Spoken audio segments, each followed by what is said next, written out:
All right. I might stand a little far back. Thank you to the organizers for inviting me and for your exceptional hospitality. I've had a great time so far. So Paul is always a very tough act to follow. I'm not in a good position here, so I'm going to deviate. I'm going to try to do my best by, changing tracks in two ways. So first, there'll be no COVID in this presentation at all. Instead, I'm going to talk about something else that has been happening in recent years, but also during the pandemic. And this is going to be about the role of news media and potentially information about fundamentals, but also fake news.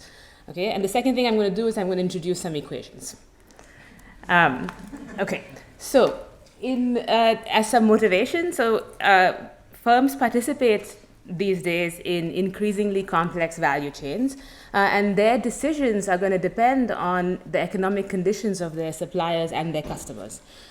So when we write down models of global value chains, we typically assume that firms are aware of economic conditions in every country and sector worldwide when they're making their decisions on how much to produce. Okay. On the other hand, we have abundant empirical evidence in macro that managers are not typically aware of global states. So this assumption that firms know what's going on everywhere when they're making their production decisions seems to be problematic. So we're going to tackle that in this paper. We're going to think about three questions. So we're going to think about first, what are the implications of incomplete information in a global value chain? And second, do these information frictions disproportionately affect industries that are more engaged in global value chains, so more open industries? And finally, if information frictions are important, then can news media or other public information alleviate such information frictions and facilitate the transmission of shocks across countries? So what I'm going to do in this paper is provide theory, data, and quantification of the role of imperfect information in global value chains. So on the theoretical side, we're going to develop a new framework. This framework is going to be an economy that has a global production network, but also incomplete information. So we're going to follow Antrás and Lau and assume that agents receive noisy private and public signals about global sectoral productivity. So agents are going to get full vectors of signals about fundamentals in every country and sector worldwide. And these are going to be public signals common to everyone and private information. In this setup, noise in the public signal is going to act as a non-technology shock. So this is very much in the spirit of Antrás and Lau. So it's going to provide another source of fluctuations. Okay, since everyone is affected by it. We're going to solve this model analytically, and we're going to provide an analytical solution that uses largely very readily available data as sufficient statistics with some key calibration details. On the theoretical side, we're going to find that as soon as you introduce imperfect information frictions into this model, the propagation of TFP shocks, which are going to be the fundamental shocks in our model, is going to be dampened. And this is intuitive. Firms are going to react less to a TFP shock in some country and sector if they are not fully confident that that shock actually occurred. Okay, so this is very intuitive. We're also going to find that there's another source of fluctuations in this world, which is the noise shock. Okay, and that shock cannot generate fluctuations in a perfect information setting. So noise in the public signal can generate fluctuations and can generate international co-movement. We're also going to find that the network structure is going to be important here. The role of public signals, and therefore the share of noise-driven fluctuations, is going to be increasing in the network distance between sectors. Okay, and this is going to be because when firms in a sector are forming expectations about what is happening in a sector that is very distant from them in the production network, they're going to rely a lot more on public information than on private information in forming their expectations. Okay, and so the noise is going to play a much bigger role there. So that's on the theoretical side.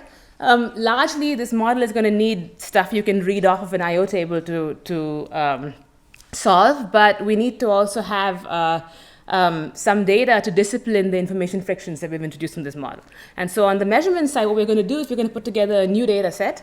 This data set is going to be a panel of sectoral news coverage in top international newspapers, so the Wall Street Journal, Financial Times, and it's going to cover 8 countries, so it's going to be the G7 and Spain. We're going to couple that data with multi-country survey data on forecasts of economic activity. from consensus forecasts. And we're going to build a new quarterly sectoral panel data set that contains information on hours and industrial production.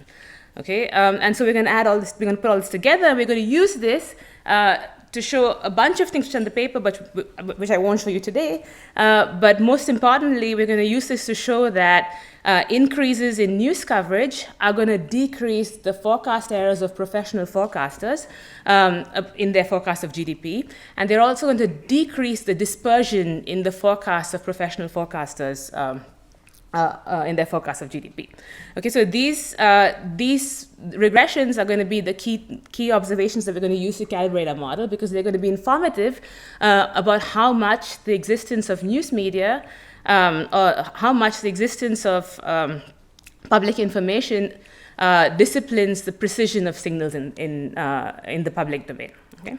I'm going to have a bunch of other facts, but I won't have time to talk about them. So I'm going to show you that news coverage, or I'm not going to show you, but I'm going to tell you that news coverage is actually not very well explained by observables. It's not explained by sector size, global value chain participation, or anything else you can think of, sector volatility, sector TFP shocks, none of that. Okay, so largely news coverage has a lot of cross-sectional variation, and it's not explained by observables.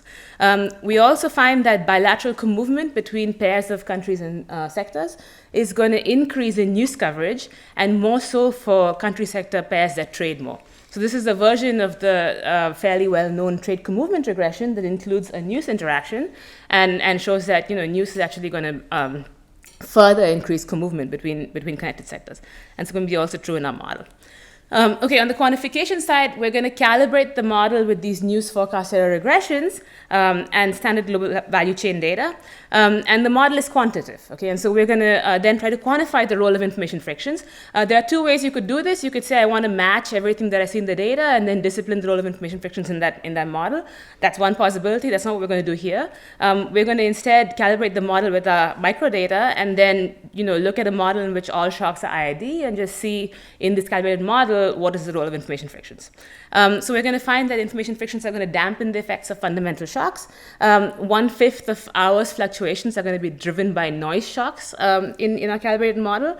And as I already mentioned, we're going to find that there's a really interesting interaction between expectations and the network. Okay, so the role of noise shocks is going to be much more important for sectors that are more distant from each other, but also for the indirect effects of shocks. In terms of micro implications, we're going to find that controlling for the actual shock or for sector size, sectoral shock transmission to other countries and sectors is going to increase in news coverage. Okay, so just country sectors that are more covered in the news, shocks to those sectors will be transmitted more to other countries and sectors. Okay, so that's the overview. I will run out of time, so that's why I did a big overview here. And then I'm hoping that my discussant will go into more detail on stuff that I didn't talk about. We didn't coordinate, though, so he could talk about anything he wants, but, So the model, I'm going to have a lot of equations here, but I'm not going to talk about all of them. It's more in case I have to come back to anything, I can bring the slides back up. So there's a world economy with J sectors, lots of indices. Sectors can be J or I, countries can be N or M. Each country sector is populated by a continuum of information islands, iota. The household problem is very standard. The households are going to consume a final good, F, and they're going to supply labor to every sector, every information island in every sector in their country. Okay, we're going to have a Frisch elasticity of labor supply psi, and the household has a budget constraint. We assume this is a static model, so capital is just endowed in every country and sector.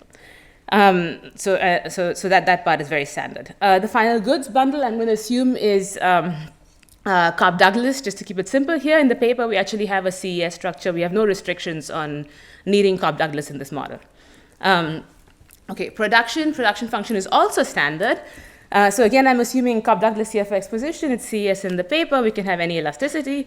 A firm in the country sector NJ is going to produce its output with TFP Z, so that's the fundamental shock, capital, labor, and then a bundle of intermediate inputs. So this is going to be where the global value chain is going to come in. The firm is going to use inputs from every country and sector in the world. Okay, so that's this last term here, the bundle with the X. So that's, again, very standard production function. What's going to be non-standard here is that we're going to have two stages. Okay, so in stage one, local labor markets are going to clear on each information island based on incomplete information. And in stage two, firms are going to choose their intermediate inputs, having observed all market prices. Okay. So in stage two, I'll solve this backwards. In stage two, the firm's problem is simply to maximize profits, okay, given its choice of hours that it has already made in stage one, and given it the capital, okay, and observing all prices. So that's simply its profit maximization problem up there.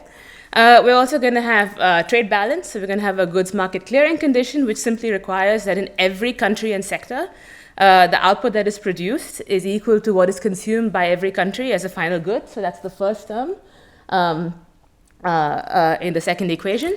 And what is consumed by every country and sector in the world as an intermediate input. So that's the second term in that equation. Okay? So what you can see from these two equations very easily is that the market clearing prices in every country and sector are then just a function of fundamentals, so the TFP shocks in every country and sector, but also the choices of hours in every country and sector, which have been made in period one. Okay? So going to stage one and the information island iota, firms and workers share the same information set when they're in an information island. They're going to make their labor supply and hiring decisions based on local information. Okay, so combining local labor demand and labor supply and skipping all of the math, I'm just going to show you the log deviations expression for equilibrium labor supply or for the equilibrium labor input on information island iota. And that looks nasty, but really, okay, that looks nasty. This is actually working, so I can do that. That looks nasty, but really all it's saying is that hours on information island I are increasing in expected own productivity, okay, in that information island, in the expected price of your own output, which also makes sense. Hours are going to be decreasing in the expected prices of your intermediate inputs, so your expected costs, and also decreasing in the expected final goods prices consumers are going to face when they're consuming. Okay, so everything in there is actually intuitive. So we already know from the previous slide that equilibrium prices are going to be functions of global hours and productivities. And so then I can represent this model now in stacking every country and sector together into a big vector. I can represent the vector of equilibrium sectoral labor inputs, log H, this is in bold because it's a vector, as a matrix psi times the average expectations about the fundamentals in every country and sector. This is the vector Z, plus a matrix gamma times the average expectations of what every other country and sector has chosen as its labor input. Okay?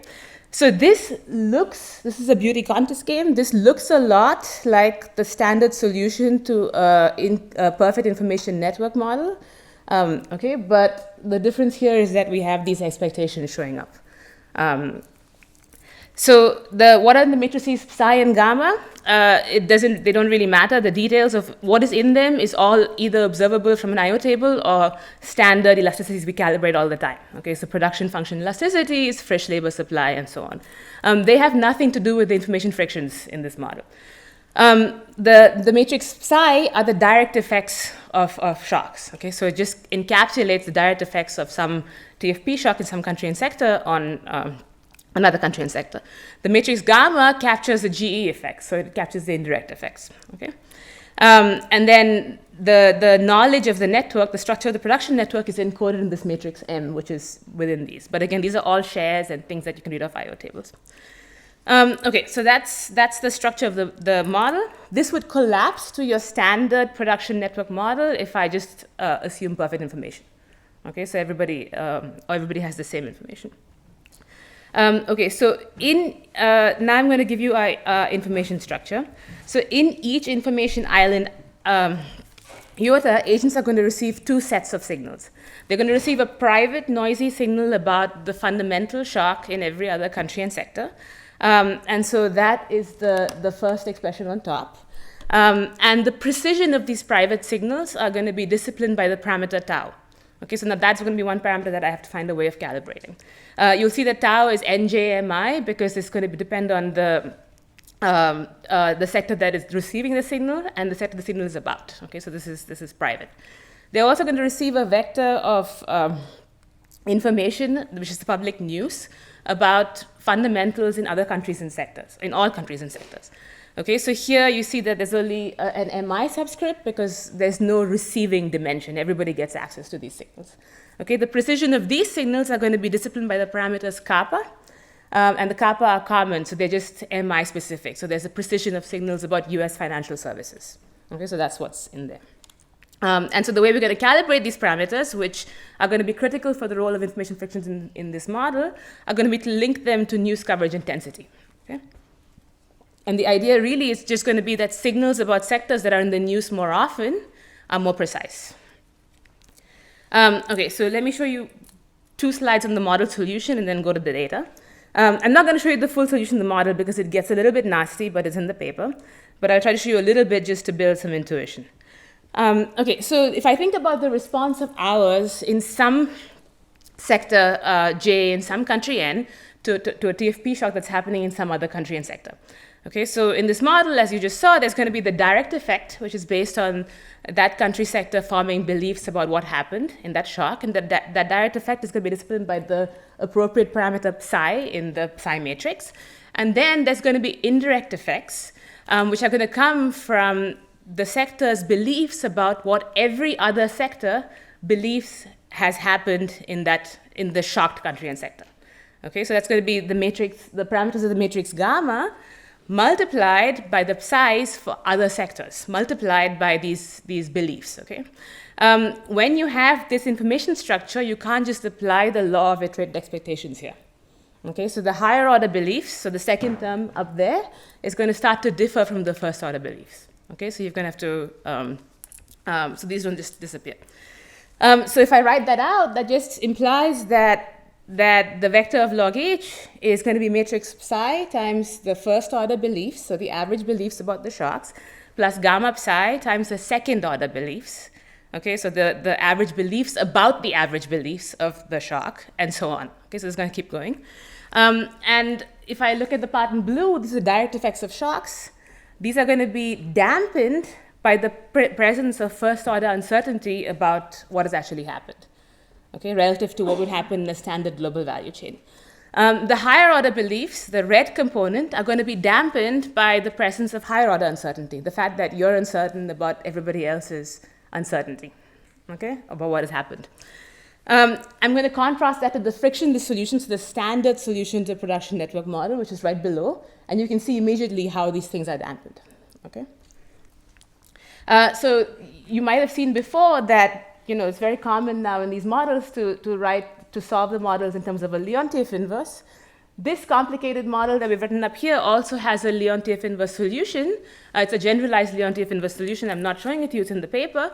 And that's going to depend not just on production network shares and elasticities, but also on things that have to do with the structure of information frictions. Okay, so on the taus and the kappas and so on. So here's, so all of that was like probably very abstract, but here's an example of how this works in a very simple network. So this is a stylized snake network. There's a single upstream sector, and every sector just buys from the sector right above it, okay, and that's all they do. I'm going to shock the most upstream sector, so that's sector 1, with a TFP shock and a noise shock, and I'm going to contrast how the shocks transmit across perfect information and imperfect information models. Okay, so if there's a frictionless model, so everybody has perfect information, then that TFP shock in this simple setting is just going to transmit one for one to all downstream sectors. That's the solid blue line. Okay, as soon as I introduce information frictions, the sector closest to the shock sector will react the most to the shock. They rely most on their private information. But the transmission of the shock is going to die out as you get further and further away from the shocked sector. In contrast, if there's instead a noise shock, In the information frictions, in the frictionless model, there's going to be no response. Nobody responds to the noise shock. Everybody knows there was no true TFP shock. However, in the imperfect information model, a noisy signal about sector 1's TFP shock is going to generate some response in all sectors, and that response is going to be increasing as you get further away from the shocked sector. Okay? So that's what's going on, but in a more general, realistic production network setting. Okay, so the calibration of this model, again, everything is standard, and we use standard calibration except for these parameters which we have to discipline. So the precisions of private and public signals. Okay? And so for that, we're going to use our new data, and I've already talked about it, so I'm going to go very fast over this. We're going to, what we did is we collected manually tags that told us about the frequency of news coverage of country sector pairs, so country time sector, in newspapers in the G7 in Spain. And we have we have 11 newspapers, so we have the biggest newspapers in terms of circulation. And so what we get is a panel that tells us, US financial services is mentioned this many times in this quarter in this newspaper. Okay, we don't have content, we just have a count of the number of times a particular country sector is mentioned in a particular newspaper over a 25-year period. So in terms of patterns in this data, we found once we did this, we were very happy that we got this panel, but we found that actually most of the variation is cross-sectional. Okay, so some sectors are always in the news, and some sectors are just never in the news. Okay, so the cross-sectional R-square is about 0.8. Okay, so this is really really explaining all of it. It also turns out that most variation, as I mentioned, is not explained by observables. Okay, so the observable with the maximum R squared is sector size, and that's still only about 0.3. Okay, so it's really not explaining everything, all the reasons why sectors are in the news. So we link this to data from consensus forecast, but also to a new data set that we painstaking. I don't know why this took so much effort to do, but apparently there was no data that had a panel of quarterly sectoral hours in industrial production. So we had to harmonize data from national statistical agencies, and so we did that to put together with this data. So we have 23 sectors in 8 countries. So the main thing that we use this data for, again, is to discipline these parameters, and so we run 2 regressions. The regressions, what they're doing are regressing the absolute forecast error of professional forecasters, so that's the first one, in their forecast of GDP of country N. So this is forecaster F, forecast GDP of country N. We're regressing them on the share of news coverage of country N in period T, a forecaster country fixed effect, and a time fixed effect.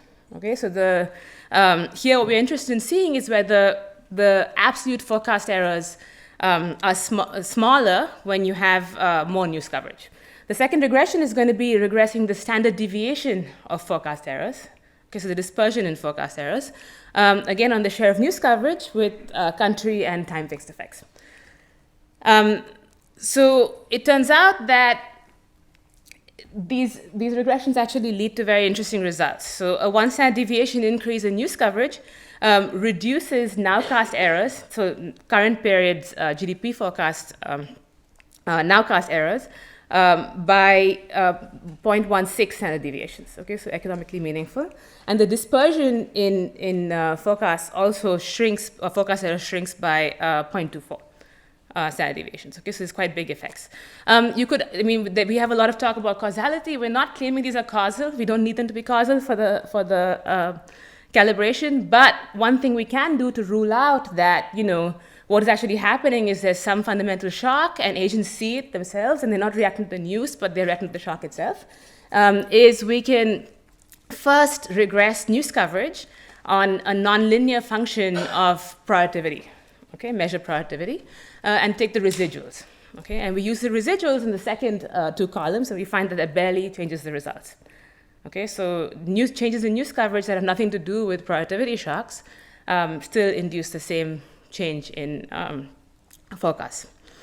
Okay, so how are we going to use that to calibrate the model? We're going to use that by effectively linking higher news coverage to more precise signals, more precise public signals. We do the calibration very carefully in the paper. We're running the exact same regressions in our model and using indirect inference to calibrate the parameters, but I can't talk about that. It's going to take too long. I'm just going to say that the model is going to fit the data extremely well. Okay, so, and it's going to imply, so we're going to assume that to restrict the number of parameters to calibrate, we're going to assume that everyone has perfectly precise information about their own productivity. Okay, and there's a single precision about their private information about other sectors' productivity. And we're going to calibrate then 3 parameters. Okay, and we get a pretty tight calibration, which actually implies that the increase in precision of signals as news coverage increases is high. Okay, so that's it. I'm going to use the last 4 minutes to show you some results. And so what we're going to see in this model, with this calibrated model, is that in response to a US TFP shock, so this is a US TFP shock, the colors are a little bit light, but hopefully you can still see. The model predicts, of course, Canada responds the strongest to the US TFP shock. Okay, so this is unsurprising. But what you can see is that the response of even Canada is dampened in the model with incomplete information relative to the perfect information model. Okay, so everybody responds less. The US also responds less to its own TFP shock in the incomplete information model. By contrast, you can see that the noise shock can generate responses. The noise shock, so the noise in the news, cannot generate responses in the perfect information model, but in the incomplete information model, it does generate responses. Okay, in terms of business cycle statistics, again, we're not trying to match any data here. So the data is really just there for a point of contrast. What we have is that the volatility of hours shrinks.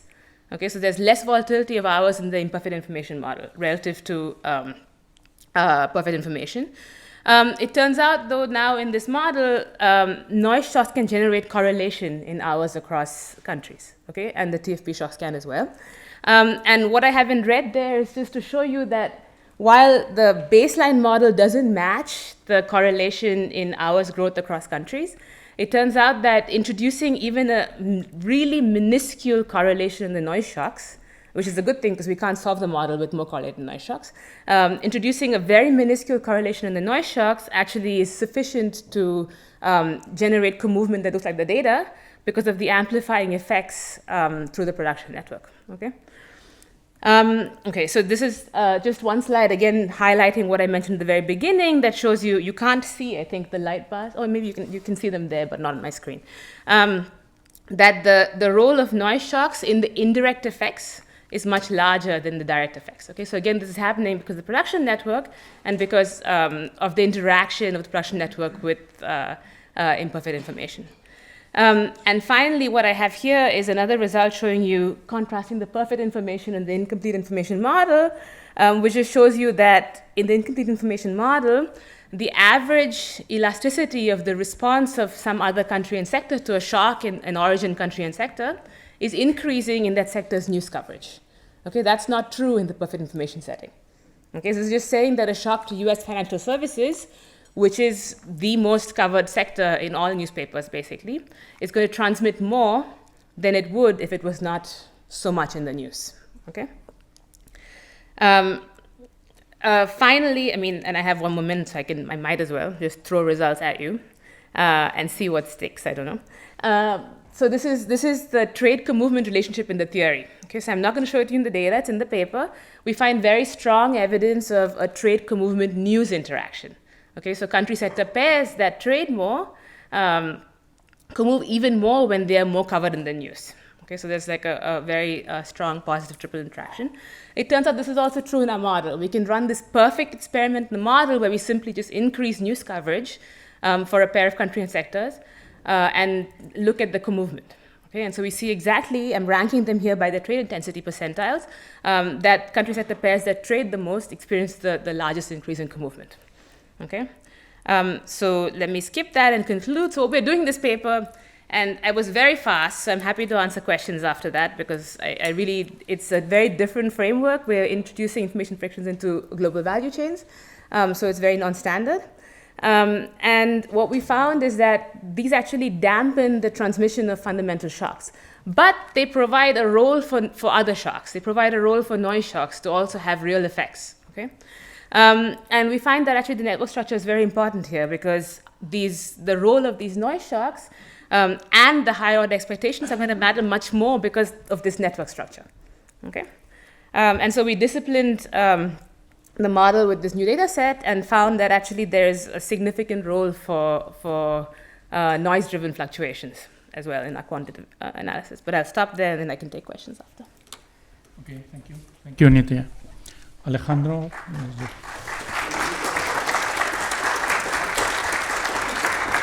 Gracias.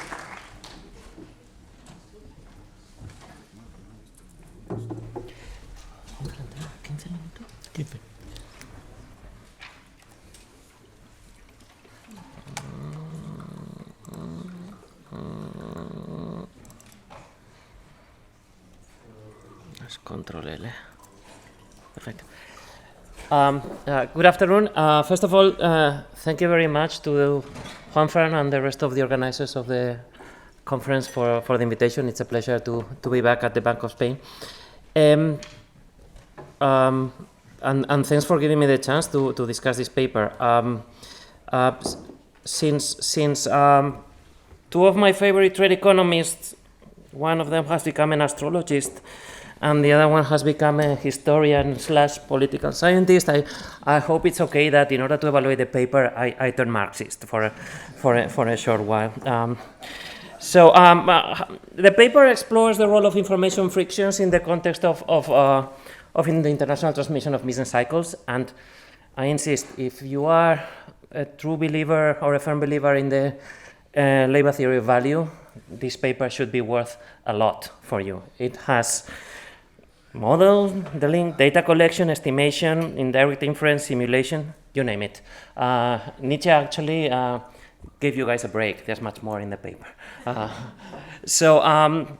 Now, if you dislike the labor theory of value and you are a mainstream economist, I still strongly recommend you to read the paper. The marginal utility of reading it divided by the opportunity cost of time is actually pretty high. Okay, the paper is very original. It's very ambitious. It's trying to actually put numbers or treat empirically the idea of informational frictions. It's thought-provoking. There's some empirical evidence that is very informative, and it's dealing actually with a very relevant issue, which is actually how shocks are transmitted through trade in a still very globalized world. Let me at the risk of being a bit of saying the obvious, I want to take a step back and discuss a couple of very basic economic intuitions so that we appreciate what's being done in the paper. So let me go back to the Lucas 72, Lucas 73 models. Okay, so in the presence of imperfect information, economic agents actions are going to be a function of their expectations. Okay, let me assume with Lucas that we all have access to the same information. The expectations that matter are those about fundamentals. Okay, and you might remember this. There's some of it in this model too. If you are not certain about how much of a aggregate price or a price shock is due to a monetary shock or to a change in your relative price, then you might react more or less according to the signal extraction problem that you make. Let me change the model. Let me make it a bit more complicated. Assume instead that, assume first of all that the expected returns to an agent's actions depend on the actions of other agents, customers, suppliers, and so on, and assume that different economic agents have different information sets. Okay, we're no longer in the Lucas model. Okay, then actually an agent's actions not only depend on her own expectations about fundamentals, they also depend on her expectations about what other people are going to do, and what other people expect other people are going to do, etc., etc., etc. Okay, we're caught into the world of higher order expectations. So this implies that in addition to fundamentals, noise may also affect the business cycle. Okay, so this is the framework in which Nytia and her co-authors are moving. Okay, so what are they doing? They are actually exploring these ideas within the context of production networks, and more specifically within the context of global value chains. So first, wrong interpretation of what they're doing. Oh, it's just a simple extension of ideas that we already have. No, not really. They are just putting these ideas into a context that enables them to exploit data and try to actually give us some numbers about the relevance of this. So I think that this is actually where I see the contribution of this paper. Okay, so and the international context that they are going to use is very helpful in this regard. First of all, production networks have a very important international component. Informational frictions are more apparent than in the closed economy here. Okay, so we might know actually what is going on with the gas station next door, but we don't know what is going on in the gas station in Siberia. Distinctions between private and public information might be actually here more easy to understand according to the data. Okay, so all this enables the authors to give empirical contents to some economic intuitions and think about the relevance of the corresponding aggregate implications in a very stylized GE model. Okay, so this is actually what the paper is about. Okay, so I must commend Nytia because presenting this paper is not easy. As I said, the paper has all these many parts. So what I'm going to do is I'm going to guide you through the paper. I'm going to summarize the most important parts in one slide, and then I'm going to throw every now and then a question or a criticism because actually this is what Juan Fran is paying me for here. So economic intuitions that are important in the paper, or that at least drew my attention. First of all, the effects of fundamental productivity shocks are dampened via the production chain. So the more downstream a country sector from the country suffering the shock, the smaller is the response. Okay. What does this mean? This means that the dependence of more downstream country sectors on public news relative to the private signal is going to be larger. Okay, so if you are just next door to the country sector suffering the shock, you are very concerned about the private signal. Okay, but if you are very far, that's not so important to you. What matters to you is what everyone is thinking about what's going on in the economy. Okay, that's the public signal, which has associated here some error. Okay, good. Some remarks or questions here. How do I think about private signals at the country sector level? Notice that these are private signals. These are not prices. Okay, so not all firms within a country sector are involved in international activities. For example, if I'm a multinational and I'm importing from some other country sector, I have lots of information. Okay, but a small firm in my country might not be behaving in an international trade or multinational way, which implies that they are not getting that information. So two ways to think of this. Is there learning here within the industry, within the country sector? Are the small firms learning from the big ones? Or is it that we can ditch the small firms because the large firms are enough to understand how the country sector is behaving? So some thinking here, some extra thinking here would be great in order to understand what actually whether we can exploit the cross-industry variation in the for understanding the importance of private info. Similarly, firms that trade at arm's length as opposed to firms that are trading from a branch somewhere else might be getting less information. Okay, so this suggests that maybe for the next paper, Nytia, you can check actually whether there's some cross-industry variation here in the importance of that you can exploit to figure out whether different industries are subject to different let me call it variances in your jargon, variances of the private signal, for example. So let me move on. And I'm going to talk about data, but very briefly. So the key variable here is the frequency with which each country sector in the sample is mentioned by the main newspapers in the country sample that you have here.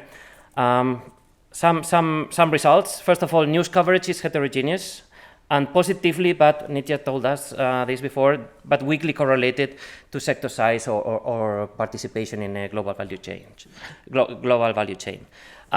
Greater news coverage is associated with smaller forecast errors. This is an interesting result. Greater news coverage is associated with higher business cycle movement between country sectors. This is also a very interesting result. It's telling us that maybe we have here a reason why actually there is co-movement across country sectors. Okay.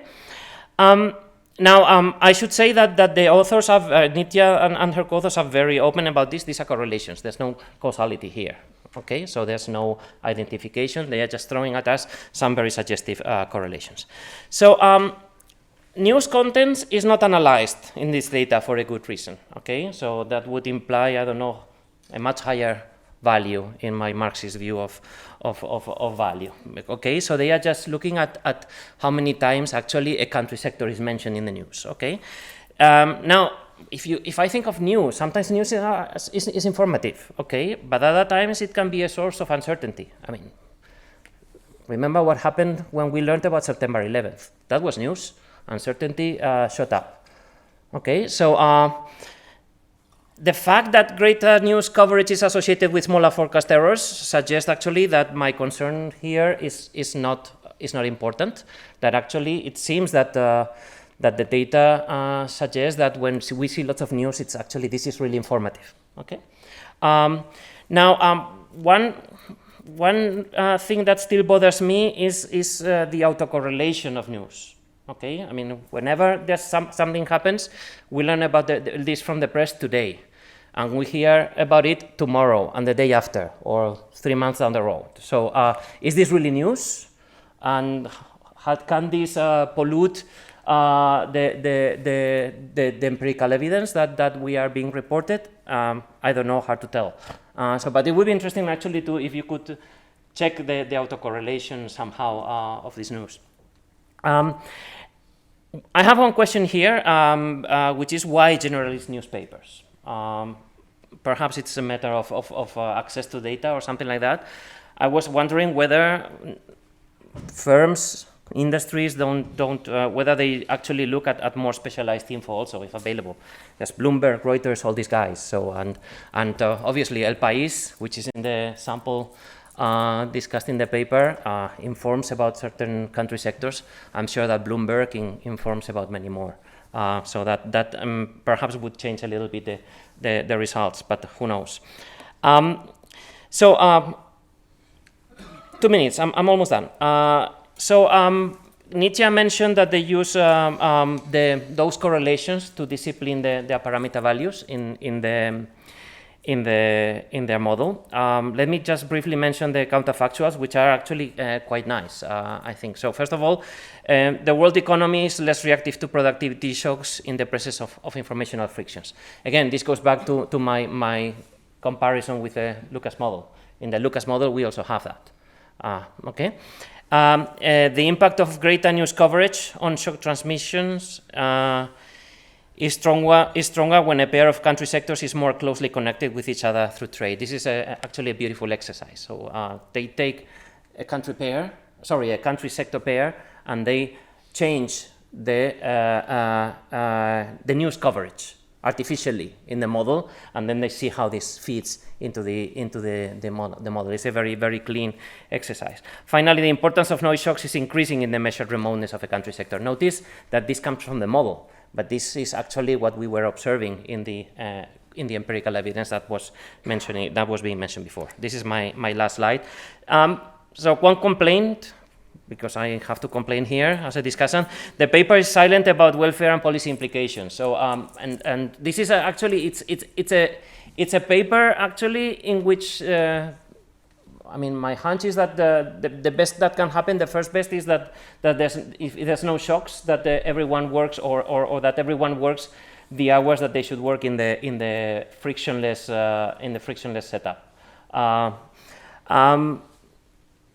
So if deviations from that first best occur, how should policymakers behave in order to do this? I mean, force sector, countries, firms to disclose information would probably be the best. And finally, just a suggestion also for future work, which goes back to the discussion by my favorite astrologist. Global value chains are not immobile. So they evolve. So this might actually help us understand how the correlations of business cycles move over time across country pairs. Thank you very much. Thank you.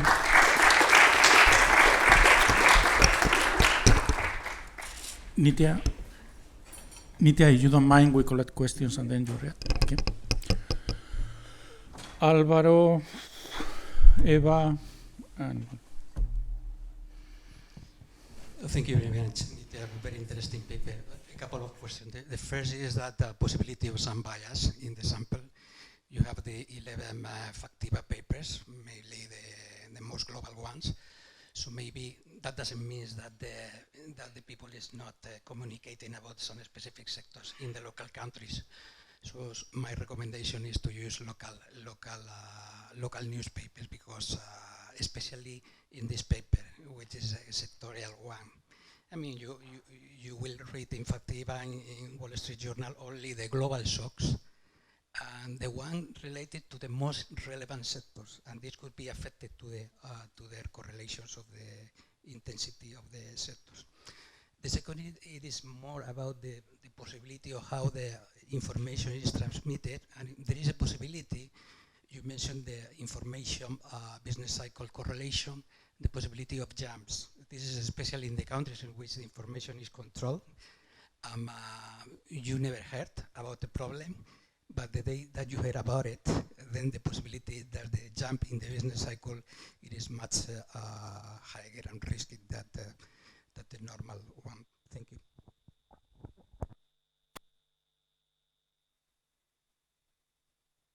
Thank you very much for the paper and for the excellent discussion, which I enjoyed both very much. I wanted to ask you about the estimations where you find that more public information reduces forecast uncertainty and reduces forecast errors. Have you explored the horizon of these forecasts? I'm not sure it matters so much the very long run for certain sectors, while for other sectors and country pairs, it may be the very long run forecast that matters more. So have you explored also this variation? Thank you.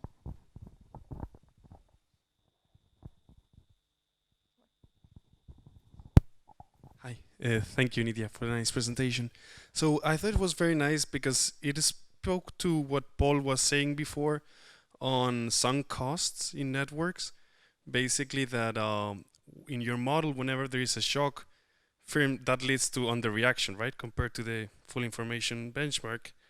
And that speaks to what Paul was saying on, okay, let's wait, we have received a shock, but let's wait and see if we have to change our actions or not. But in terms of the question, so here in the paper you put forward a very particular theory of expectation formation.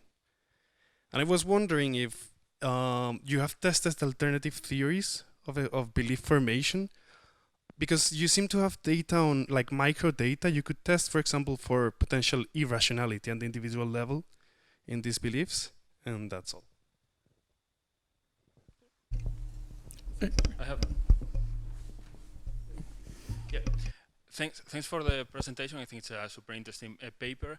I have a question about the impact of the size of sectoral shocks, because I guess that only very large sectoral shocks receive some news coverage, and also so I'm wondering whether here what you are capturing is not that the firms react to the news, but instead that they only react to very large shocks, because there are some adjustment cost of other type, not informational one.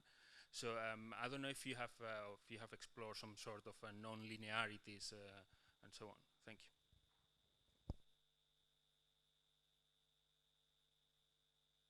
So very briefly, you have that assumption, the two-stage decision by firms. So can you tell more what are the costs and benefits for your modeling of that?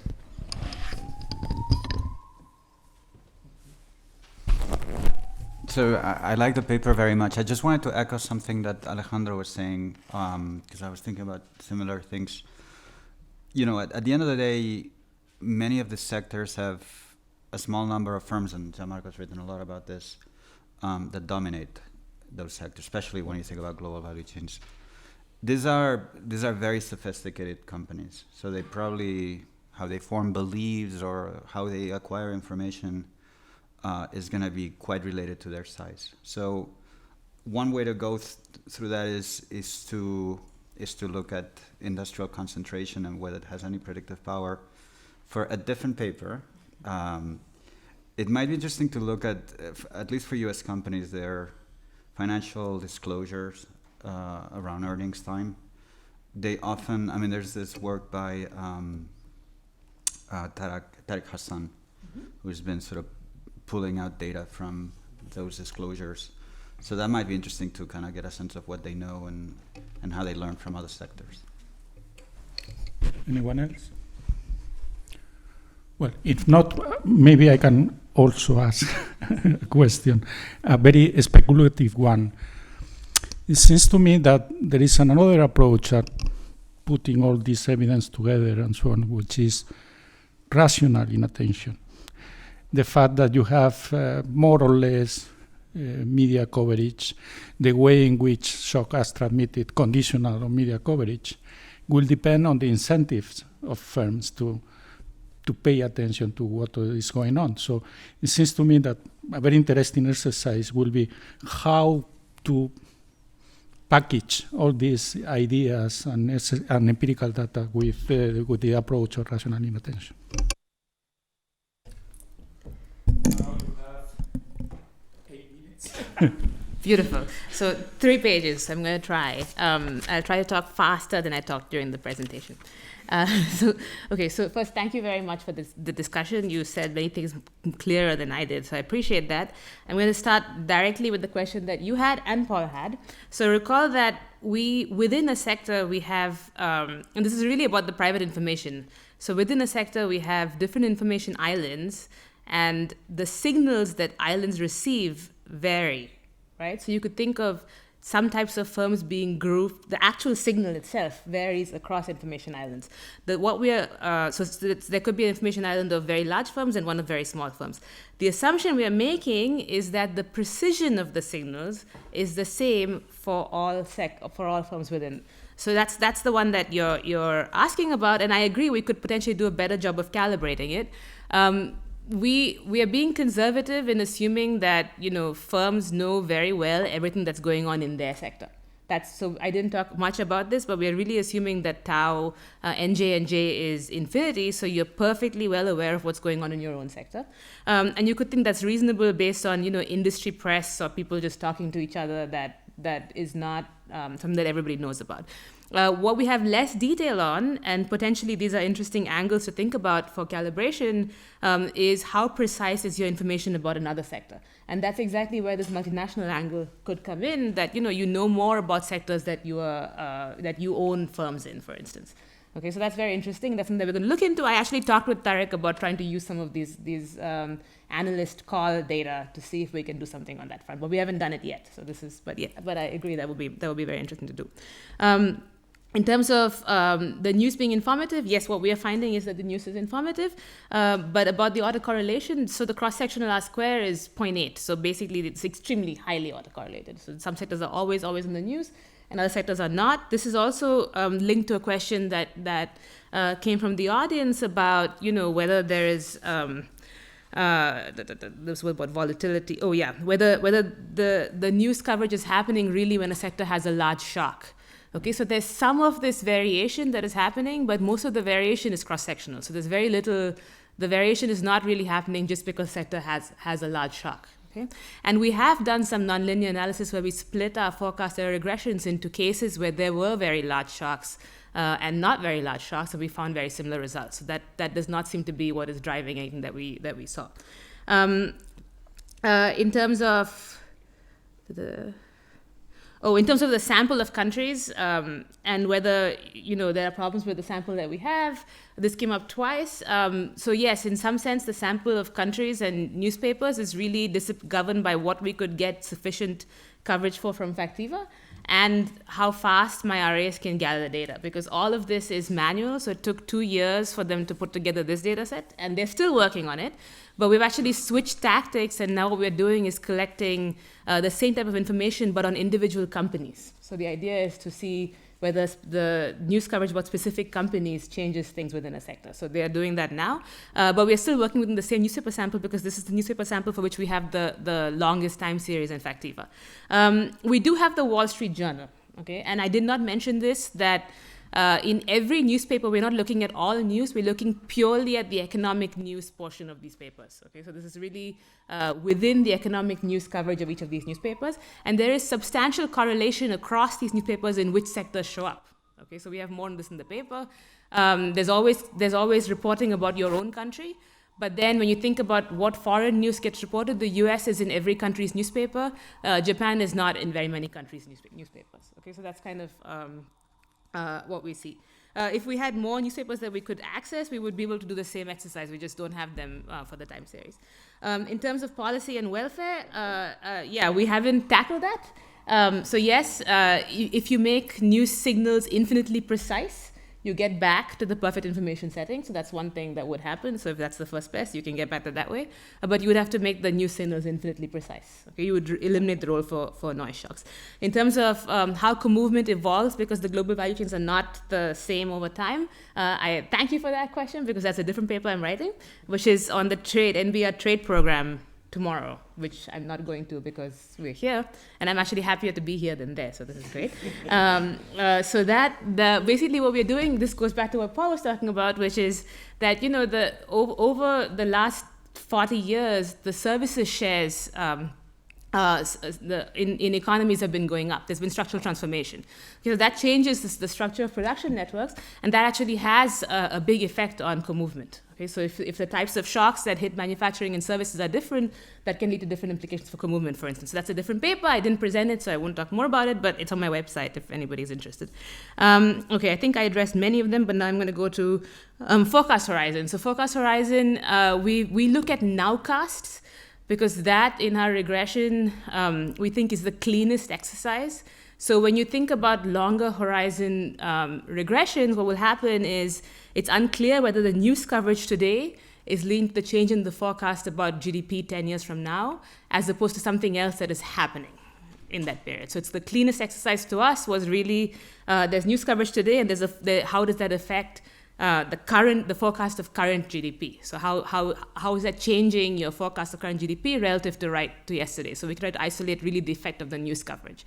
So we can't get to causality, but we want to get close to it, and so that this for us was the cleanest exercise. We did not look at longer horizons. About the jams in information. So I think in our country sample, there is no restriction really on information. So that could be relevant if we could expand the country sample, but right now this is what we are working with. So I think we can't say much about that. I think it's very interesting to link what I was talking about to sunk costs. So exactly, we get less responsive.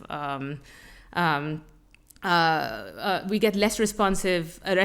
responsive economy to any shock, and if you measure that in the data and you didn't think that information frictions were the source of this, you could also say that sunk costs were the source of this, right?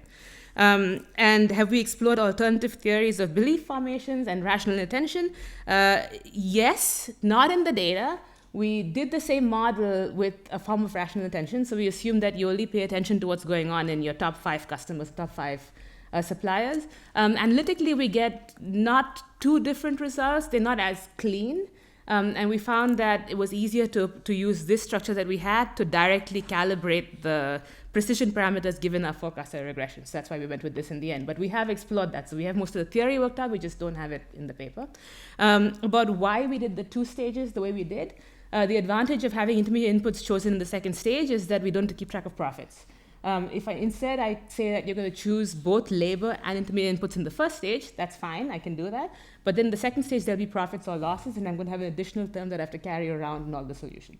So that's why we chose this approach. So basically, the intermediate input choice is going to clear markets, and there's going to be no profits. Okay, I think I got everybody, so I'm done. Okay. Thank you very much. So we have excellent presentations and also very disciplined one. It's precisely 16:30. So it was very easy for me to chair this session. And now it's time for coffee. Coffee will be served, I think, in the room just on the right of this room. And we'll resume at 5 o'clock. Okay.